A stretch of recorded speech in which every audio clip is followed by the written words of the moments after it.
Hello বন্ধুরা, আমি Piyali. Welcome to my channel দিনভর হুল্লোড়। তোমরা সবাই কেমন আছো? আশা করি খুব ভালো আছো। আমিও খুব ভালো আছি।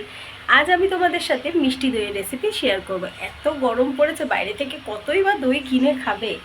আজ একটু বাড়িতে ট্রাই করা যাক। তো চলো ঝপ করে বানিয়ে ফেলি মিষ্টি দই। তো মিষ্টি দই বানানোর জন্য আমার যে যে জিনিসগুলো লাগবে সেগুলো সব আমি এখানে নিয়ে নিয়েছি। এখানে আমি নিয়ে নিয়েছি কিছুটা টক দই, এখানে নিয়েছি কিছুটা চিনি, এখানে নিয়েছি কিছুটা গুঁড়ো দুধ, আর নিয়েছি 2 প্যাকেট দুধ এবং কিছুটা পাটালি গুড়। তো আমি পুরোটাই চিনিতে করব না, আমি গুড় আর চিনি মিলিয়ে করব। তোমরা চাইলে পুরোটাই চিনি বা পুরোটাই গুড়ে করতে পারো। গুড় আর চিনি মিলিয়ে করলে কি খেতেও অনেক সুন্দর হবে আর কালারটাও অনেক সুন্দর আসবে, তাই আমি দুটো মিলিয়ে করছি। তো চলো শুরু করা যাক। প্রথমে আমি এখানে গ্যাস অন করে এখানে একটা ফ্রাইং প্যান বসিয়ে দিয়েছি এবং এবারে আমি এই ফ্রাইং প্যানের মধ্যে দুধটাকে ঢেলে দিচ্ছি।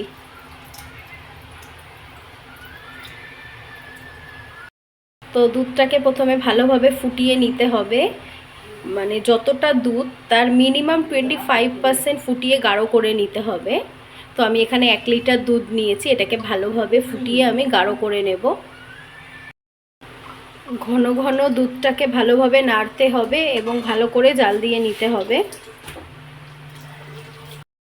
তো দেখো দুধটা ভালো মতন ফুটতে শুরু করেছে, মানে দুধটা উতলিয়ে আসছে। এবার আস্তে আস্তে এই মতো অবস্থায় আমি একটি পাত্রের মধ্যে কিছুটা গরম দুধ তুলে নেব।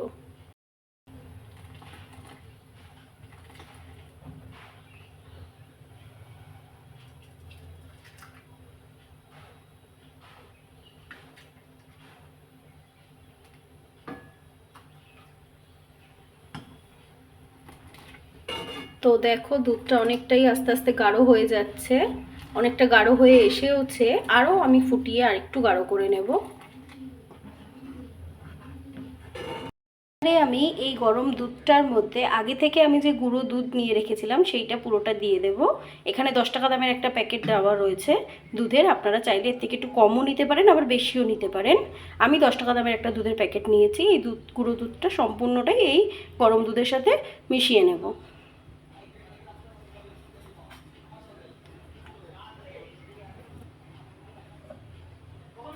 তো ঢেলে দিয়েছি গুঁড়ো দুধটা। এবার আমি একটা চামচের সাহায্যে ভালো করে এটা মিশিয়ে নেব।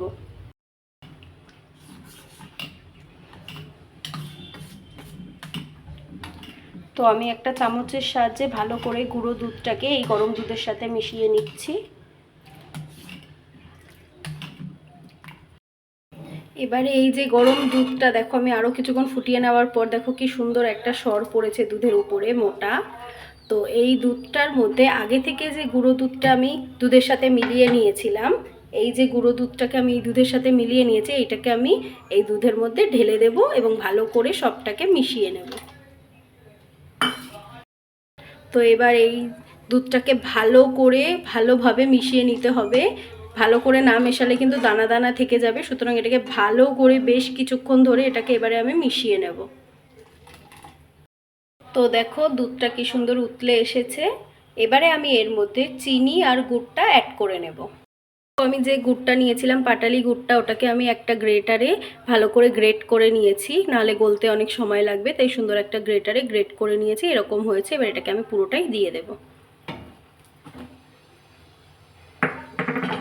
দিয়ে এবার ভালোভাবে এটাকে নাড়াচাড়া করে নেব যাতে ভালোভাবে দুধের সাথে মিশে যায়। আর গ্রেটারে যেহেতু গ্রেট করে নিয়েছি তো মিশতে বেশিক্ষণ লাগবে না, খুব তাড়াতাড়ি মিশে যাবে।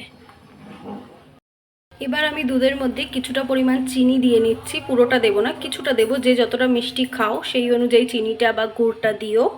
তো আমি কিছুটা পরিমাণ চিনি দিয়ে নিয়েছি। এবার যতক্ষণ না চিনিটা গুলবে ততক্ষণ, মানে দুধের সাথে মিশে যাবে ততক্ষণ ধরে আমি এই দুধটাকে নাড়াচাড়া করব, যতক্ষণ না চিনি আর গুড়টা ভালোভাবে মিশে যাচ্ছে। তো তোমরা বুঝতে পারছো কি না জানি না, এখানে দুধের কালারটা কিন্তু অটোমেটিকই অনেকটা চেঞ্জ হয়ে গেছে গুড় দেওয়ার পর। তোমরা চাইলে পুরোটাই গুড়ে কিংবা পুরোটাই চিনিতে করতে পারো, আমি দুটো মিশিয়ে করেছি। তো দেখো মিষ্টি দই বানানোর জন্য আমার দুধ প্রায় রেডি। এবার এটাকে আমি নামিয়ে নেব, নামিয়ে কিছুটা ঠান্ডা করে নেব। তো দেখেছো আমি দুধটাকে কতটা গাঢ় করে নিয়েছি ফুটিয়ে, বুঝতেই পারছো। দেখো দুধটা কি সুন্দর ফেনা ফেনাও হয়ে গেছে এবং কালারটাও চেঞ্জ হয়ে গেছে। তো এবার এটাকে আমি নামিয়ে নেব। এবারে আমি দুধটাকে ভালো করে নেড়ে চেড়ে একটু ঠান্ডা করে নেব। যতক্ষণ না একটু ঠান্ডা হচ্ছে ততক্ষণ আমি এরকমভাবেই নাড়াচাড়া করব।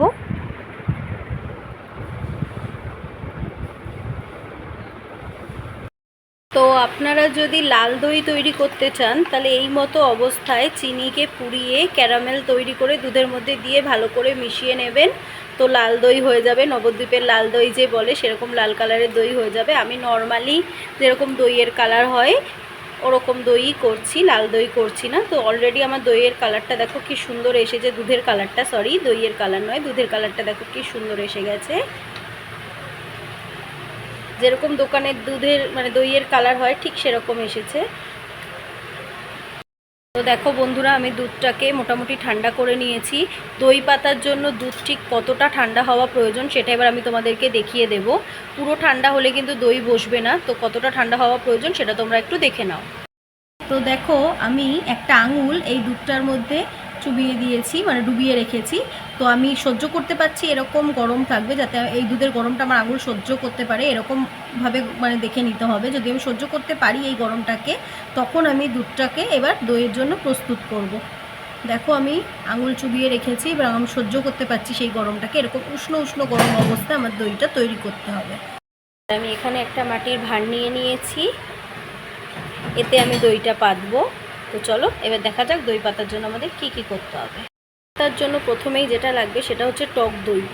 মানে মিষ্টি দই পাতার জন্য টক দই খুব দরকার, টক দই না হলে কিন্তু মিষ্টি দই পাতা যাবে না।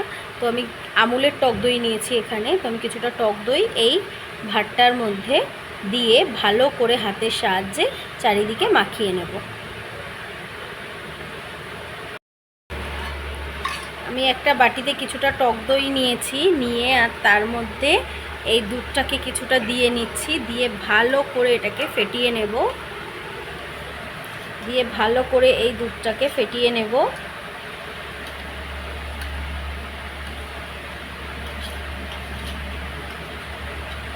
এবার এই টক দই মেশানো দুধটাকে আমি আগে থেকে যে দুধ বানিয়ে রেখেছিলাম তার মধ্যে দিয়ে দেব। দিয়ে এবারে এটাকে আমি ভালোভাবে মিশিয়ে নেব।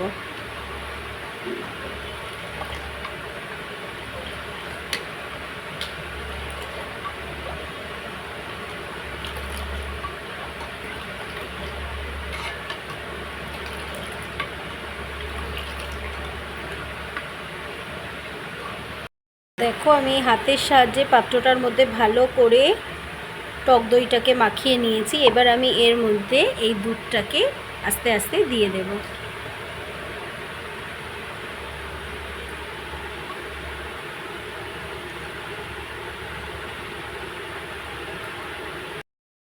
এবারে আমি এটাকে 4 ঘন্টার জন্য ভারী কিছু চাপা দিয়ে রেখে দেব, যাতে দইটা ভালোভাবে বসে যায়।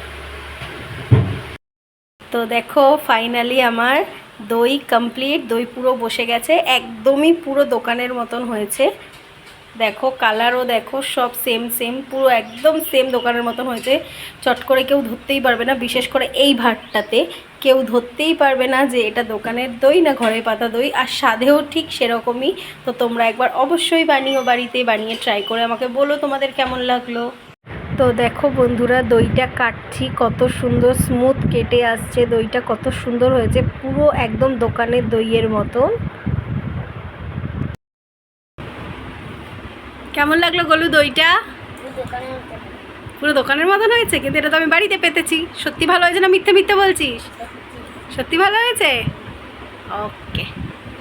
তো তোমরা একবার এই প্রসেসে বাড়িতে দই পেতে দেখো, তোমাদের আশা করি খুব ভালো লাগবে। তোমরা তখন বাইরের দই খাওয়া প্রায় ভুলেই যাবে। আর কাউকে যদি খাওয়াও এই দই, তো সে বারবার তোমার কাছে দই খেতে চাইবে, এটা কথা দিলাম। তো আমার এই ভিডিওটা যদি তোমাদের ভালো লাগে, ভিডিওটা অবশ্যই লাইক করে দিও। আর নিত্য নতুন রেসিপি পাওয়ার জন্য আমার চ্যানেলটাকে ফলো করে রেখো। আর তোমাদের যদি কোনো রেসিপি আমার কাছ থেকে জানার থাকে সেটাও আমাকে কমেন্ট করে জানিও, আমি অবশ্যই সেটা করার চেষ্টা করব। তো আজকের মতন এইটুকুই, দেখা হচ্ছে নেক্সট কোনো ব্লগে। Bye bye.